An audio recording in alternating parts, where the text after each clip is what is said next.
Good afternoon. I want to be brief in the introduction so we can get going. We're happy to have Representative Brian McCall today from the 66th District of the House of Representatives. Representative McCall was elected in 1991 and represents what is essentially a big piece of Plano. He served as Vice Chair of the House Committee on Higher Education in the last session and also served on the Committee for Financial Institutions. He holds a bachelor's degree from Baylor, a master's degree from SMU, and a PhD from the University of Texas at Dallas. He's worked actively in several areas, including open government, healthcare, biotech, high technology, identity theft, and tax and budget policy, and has a reputation in the House, really on both sides of the aisle, as a thoughtful and conscientious legislator. We're very happy to have him here. Aside from policies, he's been in the news a little bit in the last year or two as a past and current candidate to be the next Speaker for the Texas House of Representatives, and I suspect either he or you will have something to say about that at some point today. Somewhere in the middle of all this, you know, I hear by Thanksgiving, although I hate to commit that to video, he will also be completing a manuscript, turning a manuscript into a book for the University of Texas Press. The book will be called, at least as of now, In the Shadow of John Connally, An Examination of Gubernatorial Power in Texas, and we're all looking forward to that. So without further ado, please join me in welcoming Representative Brian McCall to the University of Texas at Austin. Thank you. Thanks. Appreciate it. Thanks. Thanks. Great to be with you. Thank you for letting me be here. Thank you for calling me a conscientious legislator, which is a lot like being named best dressed on radio. I'm from the government and here to help. It's good to be with you. When I was first elected, I served with Ann Richards as governor. Soon after that, George Bush came. There were renovations going on the Capitol building, and part of the renovations were such that they had to take the Goddess of Liberty off the top of the Capitol dome by helicopter. And it was very difficult to clean her and get her back up, even with a helicopter. Don't know how it was done in 1885, but it must have been an awful experience for those trying to do it. Governor Richards was asked, what should we put atop the Capitol dome once we get the Goddess of Liberty off? And she decided that we should have a big Christmas star. And in fact, you can see pictures of big Christmas star atop the Capitol dome. Her reasoning was that perhaps it would attract a few wise men and women. And shortly after that, it did. George Bush came, which will give you an inclination as to my political inclination. I'm a Republican. There are some very good Republicans that say I'm not a good one, but I'm a Republican. I'm from the House of Representatives, which is not a representative body. It's not a representative body of the people of Texas by any stretch. Since the House of Representatives was founded along with Texas, when Texas became a state, there have been 5,299 men serve in the Texas House of Representatives. There have been 117 women, 35 of which are serving today. So in that regard alone, it's far from representative of the people of Texas and has a long way yet to go. The first female governor in the United States was a Texas governor, Miriam Ferguson, in the 1920s and again in the 1930s. The Texas legislature then, just as the Texas legislature now, deals with things like highway funding, public health, transportation, higher education, crime, punishment, imprisonment, all of those things then and now. To underscore this, in the 1920s, she was asked what her position was on the teaching of English as a second language. And she said, if the English language was good enough for Jesus Christ, it's good enough for the school children of Texas. So while the questions don't change, we deal with the same things now that we dealt with then. I hope as we go along the answers get a bit better over time, and I think they do. That's progress. The legislature never solves any problem. Never has, never will, won't, and can't. But if we advance the ball in the legislature and improve the lives of some as we go along and make things a bit easier and better, not just in Texas but as a model for the other states, then we've done what we need to do. Texas is important in the scheme of things, not just in the United States but in the nation. Because in this Capitol, when we're in session, people from all over the nation who are authorities in their subject and from around the world come to see and talk and testify and influence what we're doing. Because what happens in California and Texas and Florida in particular becomes models for the other states in the nation and other nation states in the world. If Texas were an independent nation state, you've heard, we would be the 9th biggest economy in the world. We're certainly the largest democracy in the world with a part-time legislature. We elect, according to the Constitution, men and women who go to Austin and pass only those laws that are necessary and then come back home to live under the laws that they've passed. It's a good plan, and in my view, it works well. But we're the largest government in the world, if we were a nation, with a part-time body overseeing the work of the government. We are a big deal. We're a significant power. We would be barely behind Mexico in gross national product if we were a country. If you combine us with the 2 states I mentioned, Florida and California, just to give you some impact of the size, those 3 states alone would be the 5th biggest economy in the world, ahead of Germany. Let me give you an historical perspective. The governor of California, Arnold Schwarzenegger, the governor of Texas, Rick Perry, and the governor of Florida, Christ, I don't know his first name, governor's his first name. Governor Christ governed almost 2/3 of the number of people that Franklin Roosevelt governed when America became the most powerful country in the world. Texas alone, Rick Perry governs today about 20% of the people Franklin Roosevelt governed when the United States became the most powerful person in the world. Texas is significant in another way. We grow by about 20% per decade. That means in the next 10 years we'll have at least 5 million more people here. It's about 500,000 people a year, 1,400 people a day. What does that have to do with politics? Well, let's talk about where they're going. If 5 million people are coming in the next 10 years, they're coming to urban and suburban areas. 83% of Texans today live in urban and suburban areas. That's Frisco and Sugar Land and Round Rock and places like that. And the 5 million people that are on their way are not going to Dime Box and Paducah and Alpine and Poetry and Ignorant Hill. They're going to Sugar Land and Plano and Frisco and Round Rock and Katy and those sort of places. So that's going to make a big change in Texas, and it's made a big change today from where Texas was even 20 years ago. Why are people moving here? Because we do a lot of things right, higher education being one of them. But I want to talk about some of the challenges that we have in Texas. Today, every other baby born will be a Medicaid baby. Every other baby born tomorrow will be a Medicaid baby, and the next day, and the next day. We lead the nation in teenage pregnancies. Almost 1 in 5 adults can't read well enough to make out the label on a bottle of poison. We have some unique problems in Texas. We have a 1,200-mile border with another nation state, and our pollution laws aren't recognized across that border. We can't write laws to keep their pollution from blowing into our state. We can have agreements with the federal government and their government, but we have unique problems that other states don't have. As far as health insurance is concerned, we have the highest overall uninsured rate in the nation, meaning about 1 out of 4 people who would like to have insurance, who would do better with it, who would have a higher dignity of care for their health needs, don't have it. 24%. The national average is 15%. On a per capita basis, we incarcerate more people in Texas than any nation in the world, except the United States, of which Texas is the leading incarcerator. We execute more people in Texas than any other state. Today, as in most days, there are about 370 people sitting on death row, 360 men and 10 women. They're waiting.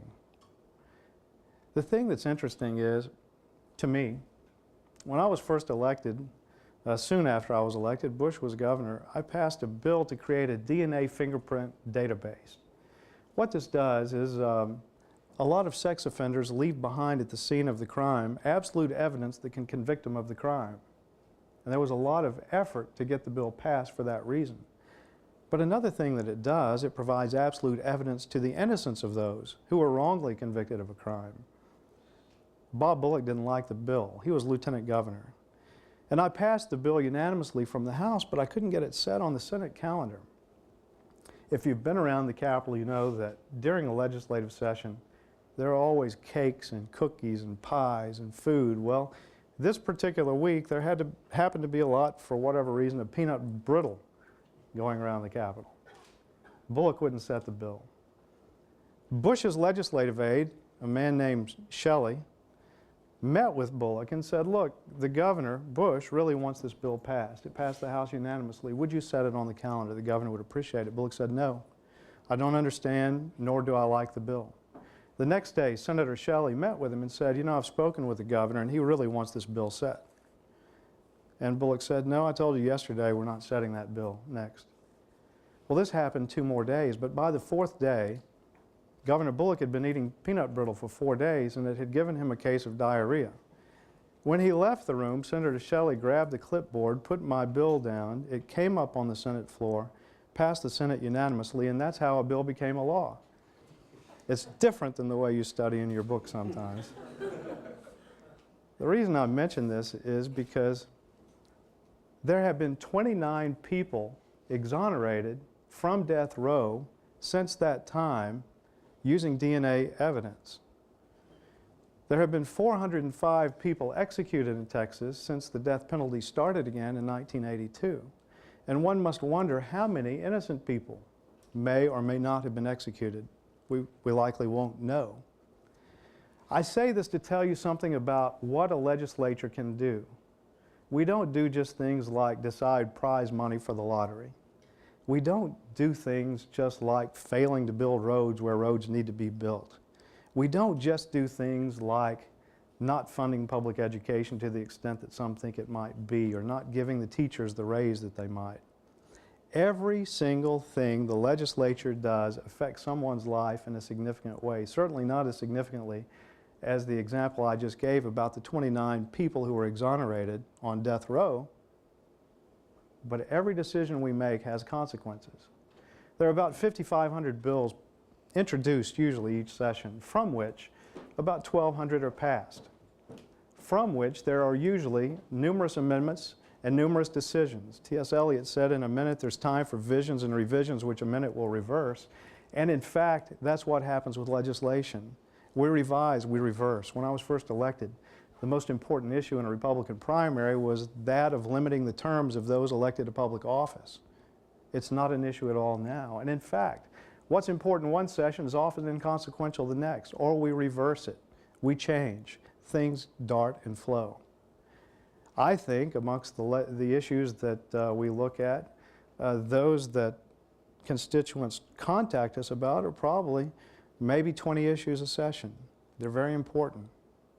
But if you look at 5,500 bills introduced, it's a small percentage of what we touch and what we deal with, yet it has the impact I spoke of. Some of the things we talk about is whether prisoners can be used as training fodder for guard dogs, whether we ought to be able to carry guns or not, and who should and under what circumstances, whether there should be a waiting period for a marriage license or a handgun license. And in fact, if you've sat in the House gallery, you know that you look down and you see a man or woman gets up to speak, says nothing, nobody listens, and then we argue about it. But there's some great exchanges that happen on the floor as well. A man named Mr. Warren Chisholm was on the front mic arguing why we should have a right to carry concealed handgun licenses in the state of Texas. And on the back mic, he was being questioned by someone whose logic was that we should have a waiting period before anyone buys a handgun. Their logic being that we even had a waiting period for a marriage license in this state. Mr. Chisholm's argument was that a handgun license is a lot safer than a marriage license. We have great debates, we have orations, we talk, we argue, we slap each other on the back, we stab each other in the back, we hug and cry and kiss and kick, we high five and towel pop. There's no greater laboratory for studying human behavior than the floor of the Texas House of Representatives. From a political standpoint, I mentioned the state is changing. And it's changing. I'm going to limit my comments to the Texas House because that's what I know best, though I get unsolicited letters from credible people all the time telling me I don't know anything about that either. But from a political standpoint, the Texas House is changing. There are 150 members of the House. When through reapportionment, the Republican Legislative Redistricting Board drew the lines for the House, they drew 97 Republican majority districts and 53 Democratic majority districts. Yet today, the current House makeup is 79 Republicans and 70 Democrats. There is one vacant seat that's presumably Republican that will be filled within a month. How can that be? Well, there's 17 majority Republican districts today in the House represented by Democrats. There are no Democratic majority House seats represented by Republicans. It's a bit of a dog's breakfast. There's no such thing the other way around, and yet the trends in Texas are interesting as well. I mentioned that 83% of Texans live in urban and suburban areas, and the growth of 5 million people over the next 10 years will be in urban suburban areas. Well, there's a good lady who's a number cruncher at the Capitol who monitors these such trends named Dana Chido. She's just done a new assessment of the trends since the last election cycle. Based on House districts and partisan changes, Republican strength is increasing in the outer suburbs and in the rural areas each election cycle by 1 to 4%. Democratic strength is increasing in the areas that I just mentioned that are having the high growth, urban and suburban areas. Areas like mine, my district is in the high 60s, low 70s. I say high 60s and low 70s because last election cycle, it was about a 72 partisan ranking for Republicans. But since then, 3.6% growth in Democratic Party influence in my district. Urban and suburban areas are gradually increasing in the Democratic hold, though they're heavily Republican at the moment. And the exception to this is south of San Antonio. Hispanic areas in South Texas, the Valley, Corpus Christi are trending Republican. So I mention that because it's campaign season. And legislative politics are vicious because the stakes are so low. And we're about to go into the campaign season, and you're going to hear and see a lot of things. How many of you like politics, by the way? Yeah, I do some days. I recommend it as an avocation, unless you live in Plano. Any of you live in Plano? You're from Plano? Yeah. And your parents there? Not because of the bad representation they're getting. No. Ah, no. The speaker's race was mentioned. The House in Texas is made up of 150 members who come together and select one of their own, a state representative, to guide and lead and direct the affairs of the House. This session, and this will be disputed, but my count is that this session there were votes in the middle of session to replace the Speaker. The Speaker of the House chose not to recognize someone who made a motion that he stepped down from the job, citing that he had the absolute authority to recognize or not, and that was a motion that in his view would bring chaos to the House, and he would not recognize it. And so I tee that up because I was told to speak at a little bit of time and to answer questions for a little bit of time. And so I end on that note, and I'll be happy to answer any easy questions anyone has on any subject relative to the legislature. Okay, Sean back here has the microphone, so while you're thinking, so first easy question. Great. Oh, here we go. Yes, sir. I'm not sure if you remember back in college reading Max Weber's publication of Politics as a Vocation. But, remind me. I'm old. Well, I can't even remember now. I just read it like 2 weeks ago. But basically, I wanted to ask you what advice you have for people that do seek politics as a vocation and whether or not you think it's worth it to go into politics. I highly recommend it. I highly recommend that properly motivated people with life experience go into politics. What does that mean?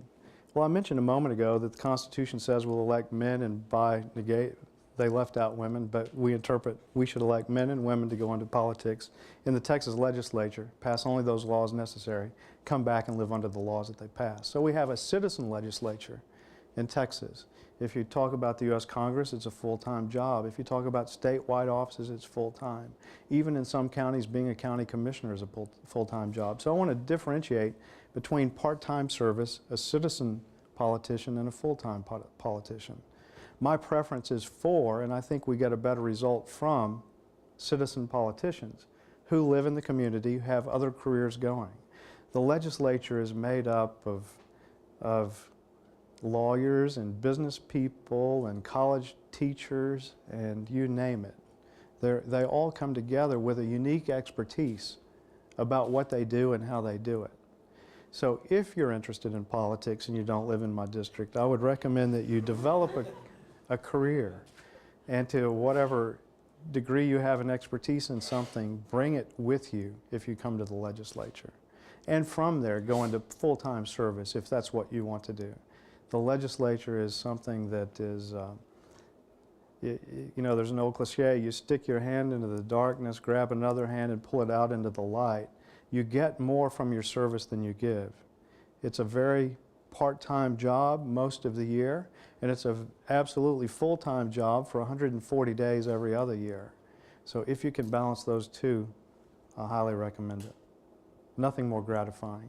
You touch the lives of so many people in good ways. And it's not just the passing of bills. It's helping a kid get into a college, not UT, but helping a kid that needs a little bit of help. Or it's moving a prisoner to a prison that's closer to his family so the kids can visit. The bills are great too, but it's helping the mother who's got a deadbeat husband, ex-husband, who won't pay the child support, helping her get the child support. Those are the real kicks. That's how you make a difference and help people. If anyone else is brave enough to ask a question, I'll keep the answer shorter. Yes, sir. Thank you for coming and spending some time with us today. You spoke a moment ago about political change, which is something I've been interested in for quite a while. And one thing that's caught my eye, and quite honestly, it's interested me and puzzled me, is some recent headlines we've seen in Austin, I'm sure elsewhere in the state, about some movement of political leaders from the Dallas-Fort Worth area from the Republican Party to the Democratic Party.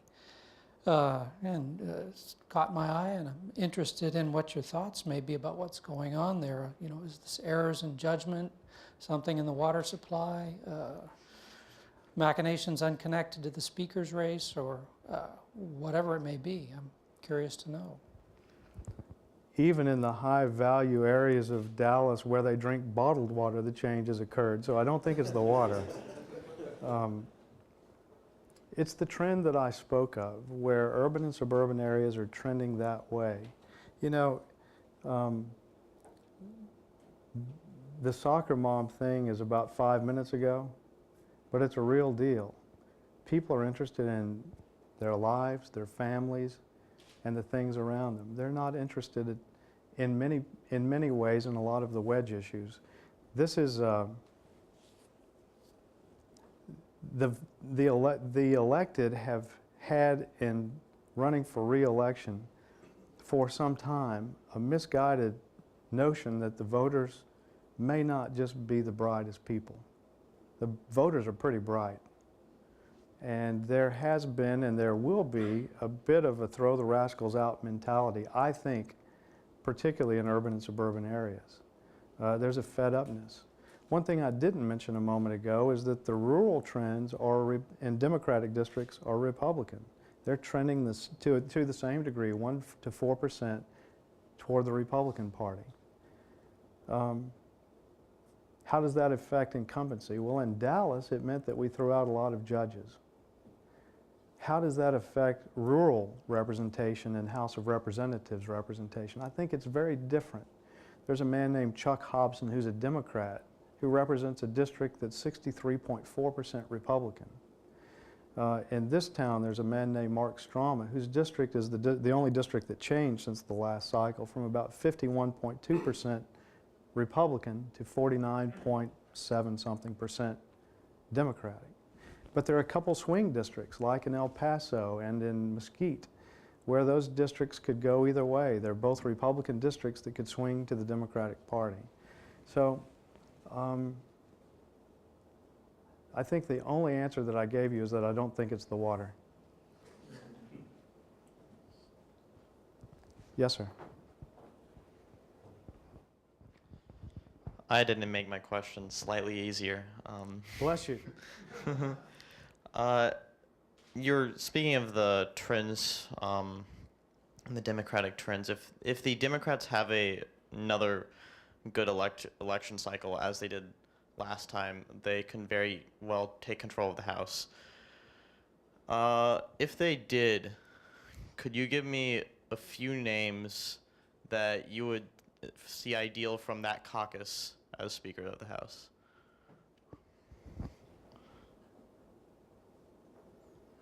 That would be like holding a press conference to say the captain of the ship was sober last night. I don't know that it would have the effect I would want it to have. I'm a Republican, and I want there to be a Republican majority. But I do believe some of the ablest and brightest and most articulate members of the House are in the opposite party. I have not spent a nanosecond analyzing who the Democratic players would be. So, at risk of forgetting some or boosting a campaign that I don't want to boost, I'll talk to you in private after. But let me just tell you this. This is a separate train of thought. There's some really bright Democrats. Craig Island of Galveston is my desk mate and has been for 10 years. I've never heard him mention running for Speaker. It's just not a conversation I've had with Democrats. So that's why I'm not answering your question. Yes, sir. Are you taking hard questions, Nat? Because I'm... Never have. I'm willing to try. Well, I've CBS... bungled some easy ones, so I may as well. Okay, well, CBS 42 recently ran a feature story that said that representatives of the House engaged in multiple voting practices. Yeah. And I'm really interested to get your perspective on this obviously accepted part of the legislature. Well, it ranges from the innocent to the absurd. Oftentimes, we vote for people who sit around us because they're on the House floor, and they've told us how to vote. It also ranges to the absurd because they're not even in the building or the city and sometimes in the state, and this last session, nor in this nation state. So it does need to be reined in.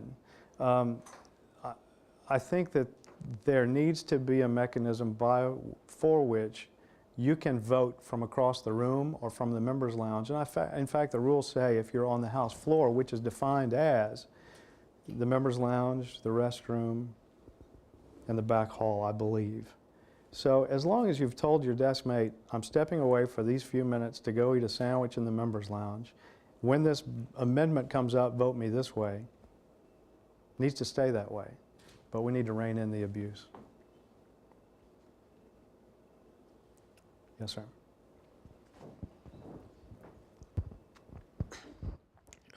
There's a bill in the federal Congress that was passed. A lot of other states have rejected it. I just wanted to find out if you knew anything about what Texas was going to do. I think it's called the Real ID Act, and either in 2008 or 2009, it'll require all U.S. citizens to have sort of a national ID card in order to leave the country, board a plane, or enter a federal building. And I just wanted to find out if the Texas state legislature was going to reject it, accept it, and what you thought or think. So. Well, Texas will consider all of these things. In this last session, we considered something where, and it generated a lot of debate, where an ID had to be shown to vote. These things are emotional. These things are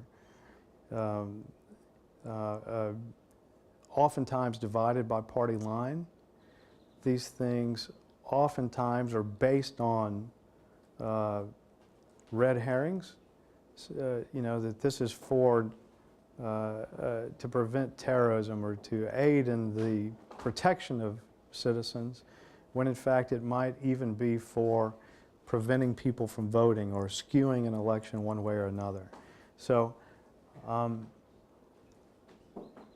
will all of these things come up in the Texas legislature? If they haven't, yes.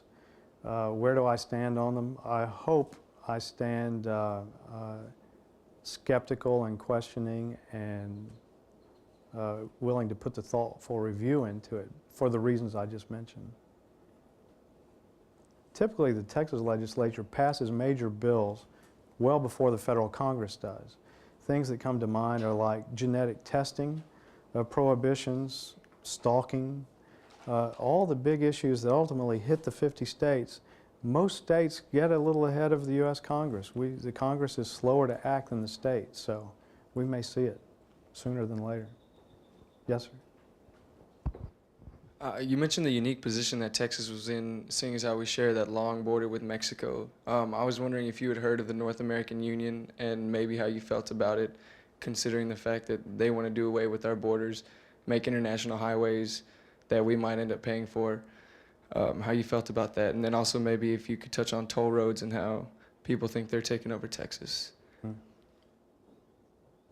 I'm not familiar with the goals of the North American Union, but as long as we have the gun laws we have in place in Texas, I don't think they'll be taking over our roads here.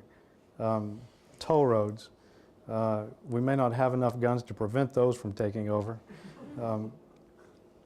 Here's the deal. We have an interstate road system designed on or about the end of World War II for a state that was mostly rural, which, as now you know, is overwhelmingly urban and suburban. And the population at that time was approximately a third of the population today. And the growth that we're going to see and have seen can't keep up with the pace of roads in the high growth areas that we're talking about. If we could build every road that we knew we needed today under standard construction procedures, not toll roads, it would take more than 10 years to get them up and running if we had the funding, which we don't. 4 years ago, we said we could fund about a third of the roads that we know we need. Now there have been proclamations that we can't, from TxDOT, I mean the Highway Department, that we can't fund the roads that we know we need today. Whether that is a threat or a fact, I don't know and should know, but the fact is that toll roads can get up and running quicker, faster, and get people moving in these high density areas than we can do otherwise. And so I think they're something that we're going to have.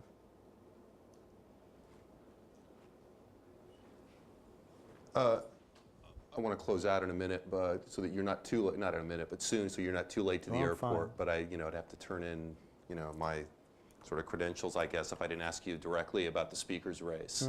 So I want to ask you a couple things. I mean, one, could you just describe for the people here what you think, the heart of the argument for change is, at the end of the day? And then second, I know it's early, but what is the kind of state of play of things? The speaker's been on the road in the last month, kind of making his case, in some cases very much in your neck of the woods. So I'm wondering if you could talk about those two things. The Speaker of the House is a gentleman named Tom Craddock, and Tom has been in the House for over 40 years. He has been in the Republican minority party for most of that time. He has been instrumental in building the Republican Party, in the Texas House in particular, so that we would have a majority. He is an intelligent man, and because he's highly intelligent, and because he's been in the House 40 years, he's typically 3 or 4 steps ahead of most of us in the House on most issues. He's seen it before. He knows how it works. He knows how it can work. He has probably, and this is conjecture on my part based on the turnover in the House since I've been in the House, in 40 years he's probably served with 1,000 or so colleagues. House members come and go, but Tom has remained static and constant and there, and has had a big impact on how the state works in terms of water policy, natural resources, public health, tax policy, all of the big issues. So it's only human nature that he would want because he sees a few steps ahead of most of us. Having chaired the Natural Resources Committee before any of you were born, he should know about water issues, and he should have a lack of patience about members whom this is a new thing for. And so I say it's only natural that it would be perceived by members that in fact he is micromanaging the process. It only is natural that someone who's been there 40 years, who knows what he knows, would tend to do that. But it's caused a schism and a problem, because members of the House don't want to be micromanaged. I want issues to come to the body from the members to the floor, to go through the process, to live or die by the decisions made of the House members and no one else, to the extent that that's possible. The rap on the current speaker is that the House of Representatives is managed from the floor, second floor, his office, down. And committee chairs are told what to do, and things see the light of the day that the second floor wants to see the light of day, and other things don't. So, I can understand how he got to where he is. And I'm opposed to that sort of process. I believe that members given access to good information, who are properly motivated, and I believe most members are, will come to the right decision sooner or later and ought to be left alone. So that, in a nutshell, I think is the schism. And how do you think the speaker is making his case at this point? I mean, in terms of the politics on the ground. Not well. He has a group of members who will do and go to the Alamo for him, which any speaker should. But if a Speaker of the House loses half the support of the House at any time, that Speaker can blame no one but him or herself. And circumstances have been such that, in fact, that has occurred. Now, none of that matters going forward. The only thing that matters is how many from each side show up on game day. And that will be determined in the elections in March and in November. And so today the big scramble is to effect change in who shows up on game day. And as a result, there are people that don't want change, that want to do everything they can to make certain that people like myself and Jim Keffer and Jim Pitts and on and on and on don't come back, that the party is over for them. You know, as I said, legislative politics are vicious because the stakes are so low. Well, in the minds of some, and rightfully so, this is a big deal. And so there are a lot of people on both sides working to effect change.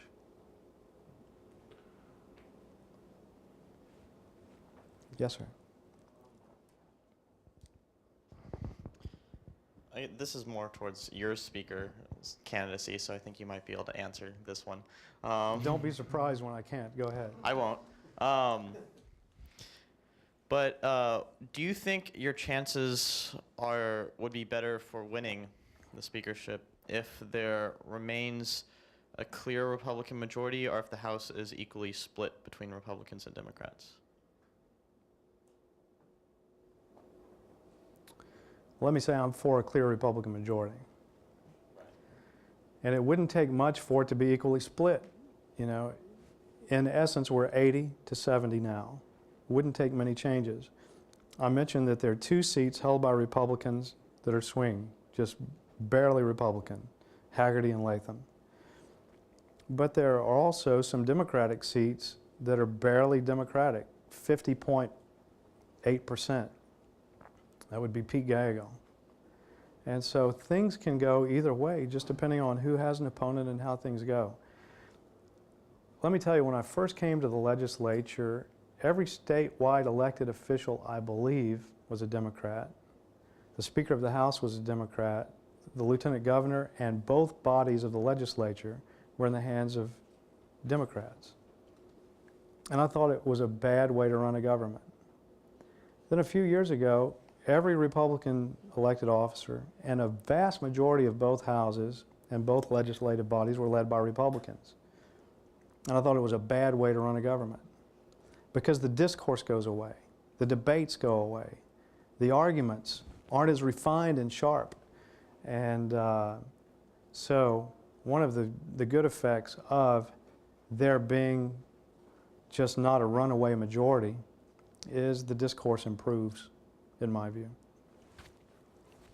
Paul is a former guest and famous blogger. I want to give you the option to ask a question.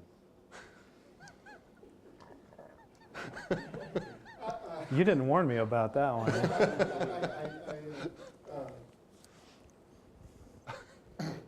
Well, I mean, there's really only, I mean, there's really only one question. Is Craddock better off today, or is he worse off today than he was on May 28th? There's no question that he's worse off today than May 28th. And May 28th was a bad day. I mean, if it's true, you know, if certain Democrats don't come back that are in his camp, Mr. Puente, for example, that's a loss. The Dallas area, Mr. Fred Hill left. He was on the opposite side, but the Dallas Morning News and the people in that area are very aware of what has gone on, and there's a great anti-Craddock sentiment. Mr. Craddock will be the issue in every single race, in every primary race, in every November race. And if you're running against Tom, you've got a boost. And if you're having to defend Tom and the continuation of the status quo, it takes a lot of explaining. And so I think if everything's based on who shows up next go-around, he has a problem. Thanks. But especially, thank you. Thank Please, you very everybody, much. thanks. It's good to be with you. Good job.